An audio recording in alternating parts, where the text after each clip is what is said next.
Miss Fenn, your fence come down? My fences are fine, Walter. I've come to tell you something. Let me finish before you speak. All right. The letters. From Mrs. Pell's arrangement. The woman named Adelaide, who wrote about your mother's roses.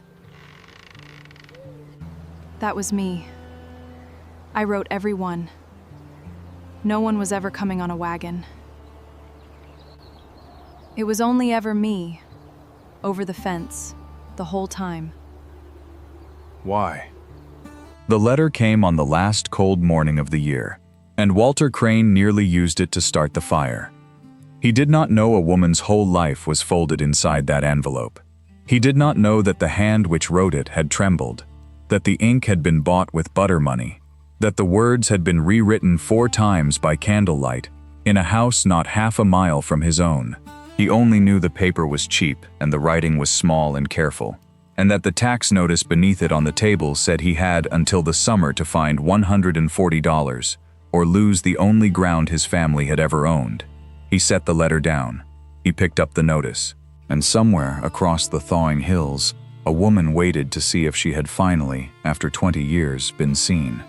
Her name was Adelaide Fenn, and she had loved Walter Crane since she was 7 years old. Not that he would have known it. Not that anyone would. She had learned young how to fold a feeling small and tuck it somewhere it would not show, the way her mother had taught her to fold linens so the frayed edge never faced the door. Adelaide had a great deal of practice at this. She was 27 now, and the town of Comal Springs had long since decided what she was. The Fenn girl, the quiet one, the one who did not marry, the one who had stayed to nurse a dying father, while the prettier girls went off in wagons with their trunks and their new names. They called her plain. She was not. She was broad through the shoulder and full through the hip, with strong forearms from years of hauling water and a face that did not perform, only endured. Her eyes were the gray-green of the creek in April. Her hands were rough as a man's. When she walked into the mercantile, the talk did not stop, because she was not worth stopping talk for. That was the town's opinion, and Adelaide had heard it so often she had almost come to hold it herself. But she knew one thing the town did not. She knew the ground. She knew the Crane place because it sat beside the Fenn place, and she had crossed the fence line between them 10,000 times as a girl, barefoot in summer, in her father's boots in winter. She knew the spring that fed both properties bubbled up on the Crane side, but ran downhill to hers. She knew Walter's mother had died when Walter was 19, and his father 3 winters back, and that Walter had been alone out there ever since, working sunup to dark, closing in on himself like a fist. And she knew, because her father had been the county clerk before the drink took his hands and then the rest of him, that the Crane land was in trouble. Old Silas Crane had borrowed against it in a bad year, and never told his son. The note had passed to the bank in San Antonio, and the bank had passed it to a man named Harlan Boyd, who owned half the valley now, and wanted the other half. Boyd had bought up the paper on a dozen small ranches the same way, quietly, patiently, waiting for spring thaw and the back taxes, and the moment a man could not pay. Then the county would post the notice, and Boyd would appear at the courthouse steps with his money and his lawyer and his flat, satisfied smile, and another family's 20 years would become a line in his ledger. Adelaide had learned all of this sitting up with her dying father, who had confessed his sins the way men do at the end, in no order and to no purpose, except to be lighter when he went. Among them, that he had known the Cranes were in danger, and said nothing, because Silas Crane had once shamed him at a barn raising, and he had carried the grudge to the grave's edge. Somebody ought to warn that boy, her father had murmured, and then he had died, and left the warning to her. She could have simply told Walter. She could have walked up his road in daylight and said the words plain. But Adelaide knew Walter Crane. She knew that a proud man handed bad news by a woman he barely remembered would nod once, thank her, and never let her past his gate again. His pride was the biggest thing on that ranch, bigger than the barn, so she did a foolish thing. a brave, foolish, hoping thing. She answered an advertisement he had not placed. There was a woman in Austin, a widow named Mrs. Pell, who ran a matrimonial correspondence. Respectable, chaperoned by letters, the sort of arrangement that had settled half the frontier. A man wrote in describing his situation. A woman wrote back. If it suited, she came. Walter had not written in, but Adelaide, who did the mending for 3 families and heard everything, knew that his neighbor Tom Aubrey had been pestering Walter for a season to do exactly that. You need a wife out here, Walt. You'll work yourself into the ground with nobody to see it. And Walter had said, every time, that he had no money for a wife, and no time, and no wish to be pitied by a stranger. Adelaide wrote to Mrs. Pell anyway. She wrote as though the arrangement were already in motion. She paid the small fee, and then she wrote the first letter herself. The letter that would land on Walter's table on the last cold morning of the year. And she wrote it under her own name, but she did not tell him who she was. She did not say, I am the Fen girl from over the fence. She only wrote as a woman named Adelaide who had heard, through Mrs. Pell, that a rancher in the hill country might be in need of a partner. She wrote plainly. She did not flatter. She said she could keep a house and mend and garden and doctor animals and cipher accounts, and that she was not afraid of hard years, having had a great many of them. And at the bottom, where her heart got the better of her sense, she wrote one line she nearly scratched out. I have known this valley a long time, and I have never once wished to leave it. She sent it before she could lose her nerve. Then she waited. Walter read it twice. He did not intend to. He intended to burn it. A wife was a thing he could not afford, in money or in feeling. But the hand was so careful, and there was something in the last line that snagged him. A woman who did not want to be carried off somewhere better, who wanted, it seemed, to stay. He looked out his window at the hills going gold and gray in the thaw, at the fence line and the water, and the 20 years of Crane's sweat soaked into all of it, and he thought, I do not want to leave it either. He wrote back 3 sentences, because he was not a man of many words, and had even fewer to spare on paper. I have no fine house, and less money. There is trouble on this land I do not fully understand, and may not keep. If you would come anyway, come in the spring, and I will meet you honest. He signed it Walter Crane, and he did not know he was writing to the girl who had once pulled a fishhook out of his thumb by the creek when they were 9, and cried more than he did. The letters went back and forth through the thaw, 1 a week, then 2. She never signed anything but Adelaide, and he never asked for more, and neither of them spoke of the fact that Comal Springs held only one grown woman by that name, because Walter never thought of Adelaide Fenn at all, and Adelaide was terrified he would. In the letters, they were different people, or rather, they were themselves, at last, without the town watching. She wrote to him about the crops she would put in, and the way she would set a garden on the south slope where the frost lifted first. He wrote to her about his mother's roses, which had gone wild and thorny along the porch, and which he could not bring himself to tear out. She wrote that roses could be tamed back, that you cut them hard in the cold, and they came kinder in the spring. He read that line 4 times too. He began to look for the letters. That was the thing that unsettled him. A man who had needed no one had started walking to the road when the mail rider came, and standing there like a fool with his hat in his hands. She wrote in a small, careful script that leaned to the right, as if hurrying somewhere. He found he could hear her in it. He did not know her face, and yet he was building one. And the one he built had strong hands and steady eyes, and did not laugh at him. What he did not do, because this was Walter Crane, and slowness was written into his bones the way the drought lines were written into the hills, was hurry. He did not press her to come. He did not send for her. Spring came on around him, the creek loosening, the redbuds cracking pink along the draws, and still he wrote, "Come in the spring," as though spring were a country far off, and not the very ground greening under his boots. He had it in his head that when the land was safe, then he would send for her. When he had the $140, when he was not a beggar asking a woman to share his ruin, he did not understand that while he waited to be worthy, she was living a mile away, watching his smoke rise every morning, aging one more season into the town's certainty that she would die a fen. The seizure notice went up on the courthouse door in the 3rd week of April. Adelaide saw it before Walter did. She was in town selling eggs, and she read it standing very still while 2 women behind her murmured that it was a shame, the Crane place, but that was what came of a man too proud to ask for help. Public sale, it said. The 11th of June. All that acreage, the house, the barn, the spring, to be auctioned on the courthouse steps for the satisfaction of the debt held by one Harlan Boyd, unless redeemed by the party of record, one Walter Crane, in the sum of $140 and costs. 41 days. She stood there with her egg money warm in her fist, and she made a decision that would either save him or shame her past all repair. She did not have $140, but she had something. She had her father's ground. The fen place was small and rocky, and half of it was cedar brake, but it was hers outright, no note against it, and it had one thing of value: the water rights her father had filed on the lower creek before he lost his mind and his hands. In a dry country, water was worth more than gold.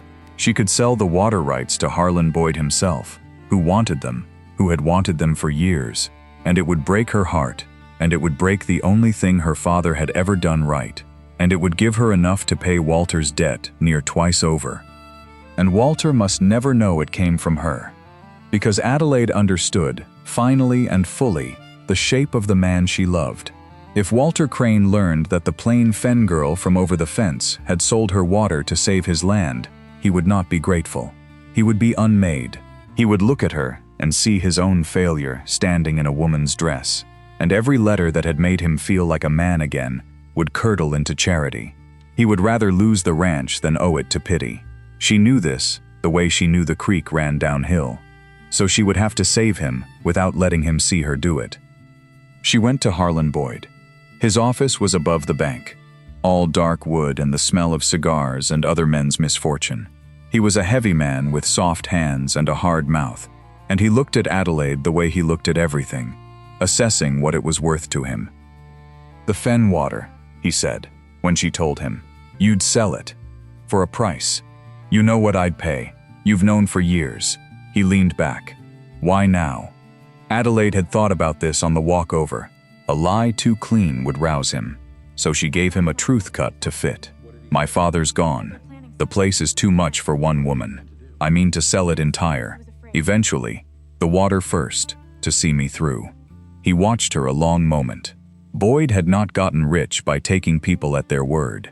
"It wouldn't have anything to do," he said slowly, "with the Crane place going to sale. You Fens and Cranes always did live in each other's pockets." Her heart went cold and still. "The Cranes," she said, "never once noticed I was alive, Mr. Boyd.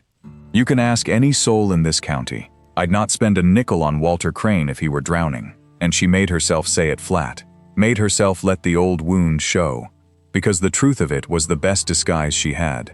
The town believed she was nothing to the Cranes. Let Boyd believe it too. It worked. She watched it work, watched the suspicion drain out of his face, and the greed come up in its place. He named a price.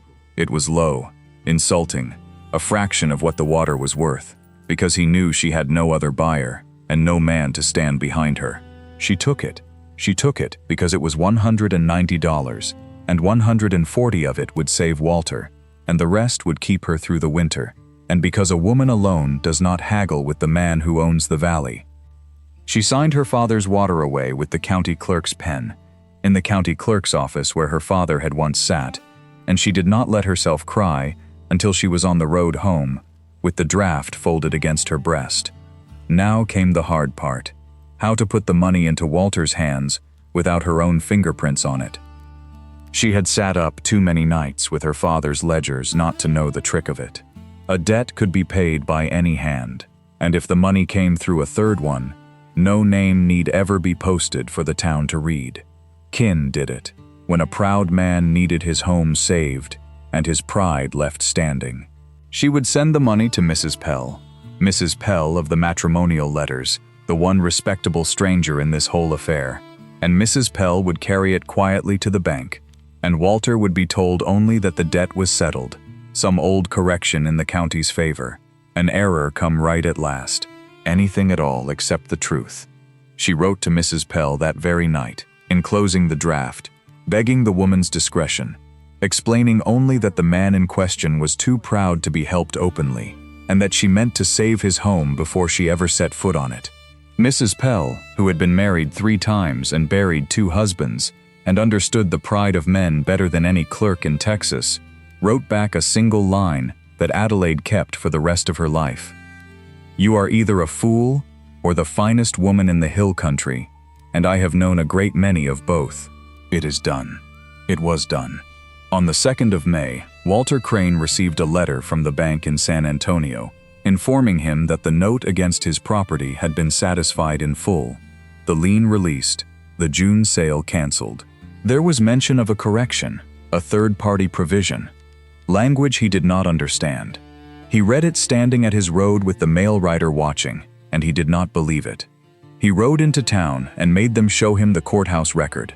The notice was gone from the door. The debt was marked paid. He stood in the spring sun, 30 years old, and did not know he had been saved by a woman he could not have picked out of a church pew. He thought, God help him, that it was a miracle, or a clerk's mistake in his favor, which was near enough to a miracle for a man who had never had one. He rode home lighter than he had been in a year, and that night he took up his pen and wrote to Adelaide. His Adelaide, the letter woman, the careful hand, and he told her the trouble was lifted. He wrote, "The land is safe. I do not understand how, but it is safe, and now I have nothing to offer you but the truth I promised, which is not much, but it is not ruin. Come when the road's dry. I find that I would like to know your face." And a mile away, the woman who had sold her father's water to buy that letter read the words, "Come when the road's dry," and pressed the paper to her mouth and wept, because she had won, and because winning meant she now had to walk up his road and let him see that his letter woman and the plain fen girl were one and the same, and watch the light go out of his eyes when he understood he had been writing tender words to the neighbor he had looked past his whole life. She almost did not go. That is the truth of it, and it is worth sitting with. Adelaide Fenn very nearly saved the man, sold her water, and then vanished.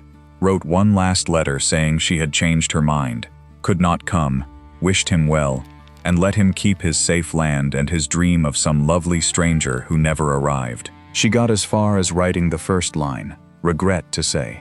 Her hand was steady. She had ended things before. She was practiced at folding a feeling small. But she looked up from the paper and out her window, and she saw the smoke rising from the Crane chimney, the way she had seen it every morning of her life. And she thought of a girl of 7 crossing the fence barefoot, and she thought, no, no. She had spent 20 years being unseen.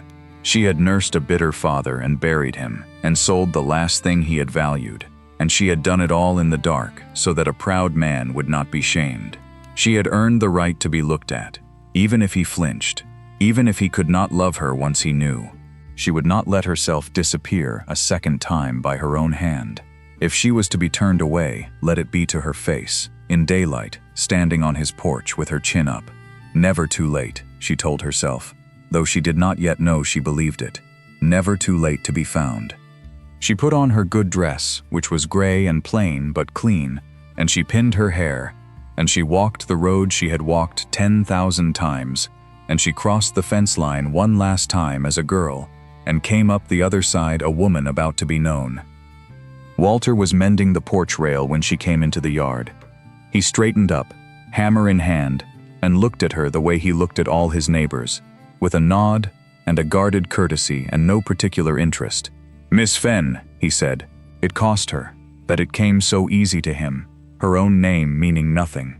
"Something I can do for you? Your fence is down?" "No," Adelaide said. Her voice did not shake, which she counted a small miracle of its own. "My fences are fine, Walter." He blinked. She had used his given name. Neighbors did not since they were children, and he had long forgotten they ever were. "I've come to tell you something," she went on, "and I'd ask you to let me finish before you speak, because if you speak, I might lose the nerve, and I have spent it all just getting up your road." He set the hammer down slowly. Something in her face had reached him. The steadiness of it, the way she stood square and did not fidget. He said, "All right?" "The letters," Adelaide said. "The ones from Mrs. Pell's arrangement. The woman named Adelaide who wrote about your mother's roses, and cutting them hard in the cold so they come kinder in the spring." She watched the understanding start behind his eyes. Slow, so slow, and she made herself keep going before it arrived. "That was me. I wrote them. Every one. There is no other Adelaide. There was never anyone coming on a wagon. It was only ever me, over the fence, the whole time." The yard went very quiet. A jay called somewhere in the redbuds. Walter stood with his hands hanging, and his face doing the thing she had feared. Closing, hardening, the pride coming up like a wall. "Why?" he said. "Just that. Because if I had walked up this road in January and said, 'Walter, there's trouble on your land. A man named Boyd means to take it,' you'd have thanked me and shut your gate and worked yourself into the grave sooner than let the Fen girl see you afraid." She said it plain. "You know it's true, so I wrote instead. I wrote as a stranger because you'd let a stranger closer than you'd ever let me. And it worked. You told me things you'd have died before telling me to my face. And I," her voice caught, the first crack in it, "I got to know you, Walter, the real man, not the one who nods at me in the mercantile. I got to know the man who could not tear out his dead mother's roses. And I have loved that man since I was 7 years old. And I never once had the right to say so, until now." Now the rest, because half-truths would not do, not with him, not standing in his own yard with everything laid bare. So she told him the whole of it. She told him about the debt she had learned of at her father's deathbed. She told him about Harlan Boyd and the water rights her father had filed on the lower creek. And then, because there was no soft way to lay it down, she told him what she had done. "The bank did not make a mistake, Walter. There was no clerk's error. The debt was paid because I paid it. I sold my father's water to Harlan Boyd for $190, and I sent 140 of it through Mrs. Pell to the bank so your name would never be on it. And I told Boyd to his face that I would not spend a nickel to save a crane, so he would never suspect. Your land is safe because the fen water is his now. That is the whole of it. That is what I came to say." Walter Crane looked at her for a long, long time. She had braced for anger. She had braced for the wall to become a fortress, for him to say a thing that would end it, that he would not be bought, that he would not be pitied, that she had no right. She had rehearsed her retreat. She would keep her chin up. She would cross the fence one last time and never come back. And she would live out her life knowing she had at least been seen, once, in daylight, saying the truest thing she had ever said. What she had not braced for was the thing that actually happened, which was that Walter Crane's face did not harden. It broke. Slowly, because everything about Walter was slow, and this most of all. The wall came down instead of up. His jaw worked. His eyes, which had looked past her 10,000 times, filled and did not look away. And when he finally spoke, his voice was quiet and undone. "You sold your water," he said. "You sold your father's water. For me. For the land," she said. "The land was always for me." He took a step toward her. Don't make it smaller than it is. You did a thing for me no living soul has ever done. And you did it so I would never even know to thank you. You were going to let me believe in a miracle rather than let me feel small." He shook his head slowly, as if waking. "Adelaide. Adelaide Fen. I have been reading your letters at my table by candlelight, and feeling like a man again for the first time in 3 years. And the whole while it was you. Over the fence. And I." His voice failed him. He tried again. "I never once looked. 20 years, and I never once looked at you." "No," she agreed softly. "You did not. That is my shame, not yours." He was close now, close enough that she could see the red rimming his eyes, the stubble on his jaw, the hammer callus on his hand. "The letters were not a trick. Everything you wrote me was true. Every word. Then, I did not fall for a stranger." He said it slowly, working it out the way he worked out everything. and she loved him unbearably for how long it took him, because at the end of the slowness there was always, she was learning, something solid. I fell for you. I just did it backwards. I did it without your face. I did it. A rough sound that was almost a laugh. The only way a fool like me ever could have. Blind. Adelaide's careful composure, the composure of 20 years, finally gave way. You do not have to, she said, and her voice cracked wide open at last. I did not do it to make you. I do not want you grateful, Walter. Anything but grateful. I would rather you shut the gate than. I am trying to tell you I love you, he said, and you will not let me finish a sentence. She stopped. He stood there in his mother's rose shadow, in the spring thaw, with his safe land all around him, and he said it plain, the way she had taught him through a winter of letters, that plain was best. I love you, not because you saved the place. I loved you before I knew. I loved a careful hand and a true heart and a woman who wanted to stay in this hard country when everyone else wanted out. That woman is standing in my yard. That woman has been standing beside me my whole life, and I was too slow and too proud to turn my head. I am turning it now. I am sorry it took me 20 years. I am sorry you had to sell your father's water to make me look. But I am looking now, Adelaide, and I do not ever mean to stop. She wept then, standing up, the way she had learned to do everything, enduring it, not performing it, the tears just running down a face that did not crumple but held. And Walter Crane, slow as the spring, careful as a man handling something he was afraid to break, reached out and took both her rough, strong hands in both of his, and he did not let go. They did not marry that week, and this is important, because Walter Crane had learned exactly one lesson from nearly losing everything, and it was this: do not rush the things that matter. He had rushed nothing his whole life, and it had cost him a woman for 20 years. Now he found he did not want to rush the having of her either. He wanted to do it right.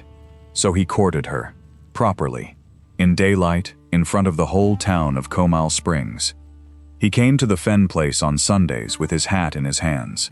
He walked her to church and let every soul who had ever called her plain watch him look at her like she hung the moon. He sat in her kitchen, the kitchen where her father had died, and let her feed him, and did not once mention the water or the debt, because he understood now that gratitude was a wall between them, and love was a door, and he chose the door every single time. The town talked, of course. The town always talked. But the talk changed shape over that spring and summer, the way a creek changes its bed, disbelief giving way, slowly, to a dawning shame on their own part, a sense that they had all looked past for 20 years what a grieving, proud, slow man had finally had the eyes to see. The talk did stop when Adelaide came into the mercantile now, but it stopped the way talk stops when someone worth looking at enters a room. She bore it all with her chin up, as she bore everything. There was one hard thing left between them, and Walter was the one who insisted they face it, which surprised her, because facing things had never been his gift. The water. He could not stand it. He would lie awake, he told her, at the thought of her father's water running now to Harlan Boyd's fields, sold for a pittance so that his own land could drink. It was not pride anymore, he was careful to say. He had set that pride down in the yard the day she told him the truth. It was the wish of a man who loved a woman to give her back the thing she had given up. So Walter Crane did a thing that cost him. He went to Harlan Boyd himself. He, who had let his own father's debt go unspoken and unfaced, sat down across that dark desk from the man who had meant to take everything, and he bought the water back. Not with money, which he did not have. He traded for it. The far pasture, the 20 acres of good bottom land along the county road that Boyd had wanted for a decade to run his cattle to market. Walter gave up the best grazing on the Crane place to buy back the fen water, and he did it, he said, so that it could go where it belonged. He did not put it in his own name. He put it in Adelaide's. He rode back from town with the deed folded against his breast the way she had once carried the bank draft, and he did not tell her what he had done. He simply asked her to walk down to the lower creek with him one evening, where the water bubbled up cold and clear on the Crane side, and ran downhill to the fen side the way it always had, the way it had run when they were children. He gave her the paper there, in the last gold light, with the red buds gone to green and the spring long since turned to summer. She read it. She read that the water rights her father had filed, the last good thing he had done, the thing she had sold in the dark to save a proud man's land, were hers again. Filed in her name, Adelaide Fenn, not lost, not gone to Boyd forever, returned. "You gave up the bottom land," she whispered. "Walter, that is your best." "It is grass," he said. "This is your father's water. There is no comparing the two." He looked at the creek and then at her. "You saved my whole world and made sure I would never know it, so I could not feel small. I could not do it that way. I am not made subtle like you. So I did it loud, and I did it in front of Boyd, and I gave up my best pasture, because I wanted you to be able to see it. I wanted you to stand here and know somebody crossed the field toward you, out loud, where everyone could watch. You have spent your life being missed, Adelaide. I aim to spend mine making up the difference." She did not have words. Adelaide Fenn, who always had the truest words, stood by the creek of her childhood, with the deed shaking in her rough, strong hands, and she had nothing but tears and the sound of the water. If you have felt, even once, that you crossed some field toward someone who never turned to look, if you have carried a feeling folded small for longer than you would admit, then stay with me a while longer and follow along, quietly, the way Adelaide did everything. He married her in the fall, when the roads were dry and the hills had gone gold, in the little church in Comal Springs, and the whole town came, the ones who had called her plain, and the ones who had stopped their talk when she walked in, all of them, come to see the thing they had all been too blind to imagine.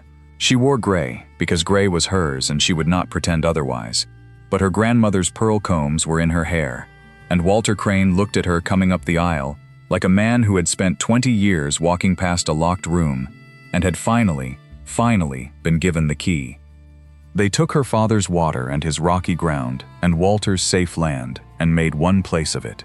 She set her garden on the south slope where the frost lifted first, exactly as she had written him she would in the dead of winter, when she was only a careful hand and a hopeless hope. And in the spring, the next spring, the first one they had all the way through as man and wife, Walter took his shears to his mother's roses along the porch, and Adelaide showed him how to cut them hard enough that it looked like ruin, hard enough that a man who did not know better would swear he had killed them. "Trust me," she told him, closing her rough hand over his on the shears. "You cut them back in the cold, they come kinder in the spring." They did. They came back thick and low and blooming, tamed out of their thorny wildness into something that climbed the porch rail he had been mending the day she walked into his yard, and changed both their lives. Walter Crane learned a great many things from his wife over the years that followed. He learned to say a feeling out loud before 20 years could pass. He learned that the strongest thing on a ranch was not pride, but the woman who would sell her own inheritance in the dark to save you, and ask for nothing back. He learned that slow was not always a failing, that some things, like him, only came right when they had taken their whole long time. But the thing he said most often, the thing he said to her on winter nights by the fire, when the wind came sharp off the hills and the silence stretched wide and warm between them, was the simplest thing, and the truest, and it was hers before it was ever his.